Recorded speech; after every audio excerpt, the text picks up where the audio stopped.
கடவுள் உருவமற்றவர். உருவமற்ற கடவுளை நீங்கள் வழிபட வேண்டுமென்றால், வழிபட விரும்பினால் ஆவியிலும் உண்மையிலும் தான் வழிபட வேண்டும். ஆவியிலும் உண்மையிலும் எப்படி வழிபடுகிறது? உள்ளத்திலிருந்து ஏசப்பான்னு கூப்பிட்டு ஜெபிங்க. உள்ளம் பரிசுத்தமாக இருக்கணும்.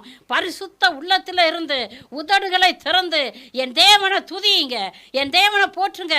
அப்பா நீ நல்லவர்னு சொல்லுங்க, அப்பா நீ பெரியவர்னு சொல்லுங்க, என்னை காத்து கொண்டு இருக்கிறீங்க ஆண்டவரேன்னு சொல்லுங்க. நேற்றும் இன்றும் நாளை மாறாமல் இருக்கிற தெய்வமே, என் இருதய ஏக்கங்கள் எல்லாவற்றையும் நிறைவேற்றுகிற தெய்வனே, கரம் பிடிச்சு வழி நடத்துகிற தேவனே, உமக்கே ஆராதனை. இப்படி செவிக்கிறதாங்க அவர் விரும்புகிறாரு. யாரோ எழுதி வச்சதை பரபரன்னு ஒப்பிச்சு முடிக்கிறது கிடையாது. தூத்துக்குடி பக்கம் போனாக்கம் மக்கள் என்ன, நான் ஜெபம் படிச்சுட்டு வர்றேன், ஜெபம் படிக்க போனேன் அப்படின்னு சொல்லுவாங்க. யாரும் படிக்க தேவையில்லைங்க.